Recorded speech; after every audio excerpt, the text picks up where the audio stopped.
কি কি বিশেষ কেয়ার নিতে হবে চলো সেটা এবারে জেনে নেওয়া যাক। লেবু গাছের এরকম সিচুয়েশনে কন্টিনিউ পেস্টিসাইড স্প্রে করতে হবে, সেটা তো তোমাদেরকে বলেছি, কিন্তু কি কি পেস্টিসাইড স্প্রে করতে হবে সেটাও তো জানতে হবে না। তাই যতদিন না ফুলগুলো ফুটছে ততদিন আমরা এই কাজটা করব। মৌসম্বি লেবুর এই গাছটাতে দেখো সব পুরোনো পাতা ঝরে গিয়ে আবার নতুন পাতা আসতে শুরু করেছে, আর এই নতুন পাতা আসতে শুরু করেছে মানে এই পাতার সাথে কিছুদিনের মধ্যে গাছটাতে পুরো ফুলও ভর্তি হয়ে যাবে। এই সময় লেবু গাছে সব থেকে বেশি পোকার আক্রমণ হয়, mainly leaf miner, aphids, thrips, mealybug এই ধরনের পোকার আক্রমণ হয়। এছাড়া ল্যাদা পোকারও আক্রমণ হয়, যেগুলো এই গাছে প্রচুর পরিমাণে ক্ষতি করতে পারে। এই ধরনের পোকাগুলো লেবু গাছের নতুন পাতা আর ফুলের রস খেয়ে এই পাতা আর ফুলগুলোকে সব নষ্ট করে দেয়। এই মৌসুমী লেবুর গাছগুলোতে প্রচুর পরিমাণে ফল পেতে হলে এই সময় বিশেষভাবে কেয়ার নিতে হবে। এই বিশেষ কেয়ার না নিলে এই লেবু গাছগুলো সারা বছর ফাঁকাই পড়ে থাকবে, গাছে একটাও কিন্তু লেবু হবে না। কি কি বিশেষ কেয়ার নিতে হবে চলো সেটা এবারে জেনে নেওয়া যাক। যখন থেকে লেবু গাছে নতুন পাতা আর ফুল আসতে শুরু করবে তখন থেকে এই গাছগুলোতে 6 থেকে 7 দিন ছাড়া ছাড়া পেস্টিসাইড স্প্রে করতে হবে, যাতে কোনো রকম পোকার আক্রমণ না হয়।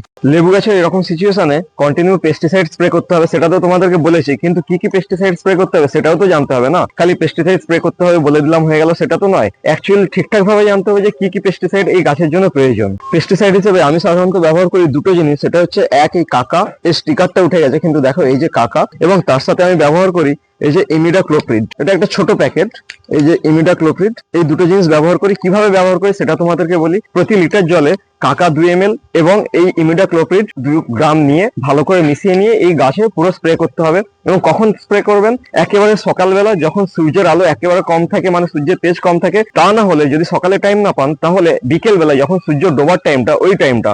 দিনের বেলা কখনো এই পেস্টিসাইড গুলো গাছে স্প্রে করতে নেই, তাহলে কিন্তু গাছের এই নতুন পাতা আর ফুলগুলো পুড়ে যাওয়ার সম্ভাবনা থাকে। আমি এই দুটো পেস্টিসাইড বললাম বলে যে এই দুটোই ব্যবহার করতে হবে, এর বাইরে কিছু ব্যবহার করা যাবে না সেরকম কিছু ব্যাপার নেই। এই দুটো পেস্টিসাইড ছাড়াও আরো অনেক কিছু ব্যবহার করা যায়, যেমন এমবোজ এবং একতারা একই সাথে প্রতি লিটার জলে 2 গ্রাম করে নিয়ে ভালো করে মিশিয়ে নিয়ে এই গাছগুলোতে স্প্রে করে দিলে সেম ভাবে কাজ হবে এবং ফল খুব ভালো পাওয়া যাবে। এরপরে যে কাজটা করতে হবে, এই সময় যদি গাছে কোনো শুকনো ডাল থাকে, এরকম একেবারে শুকনো ডাল থাকে, সেই শুকনো ডালগুলোকে সব কেটে ফেলে দিতে হবে। শুকনো ডাল কিছু রাখা যাবে না। তারপরে 3 নম্বর কাজ হচ্ছে, এই যে আমরা পেস্টিসাইড স্প্রে করলাম তার ঠিক 2 থেকে 3 দিন পরে আমরা ফাঙ্গিসাইডও স্প্রে করতে পারি, যাতে ফাঙ্গাসের অ্যাটাক না হয়। এই গাছগুলোতে আমরা এই পেস্টিসাইড আর ফাঙ্গিসাইড স্প্রে করতে পারবো ততদিন অবধি যতদিন না এই ফুলগুলো ফুটতে শুরু করছে।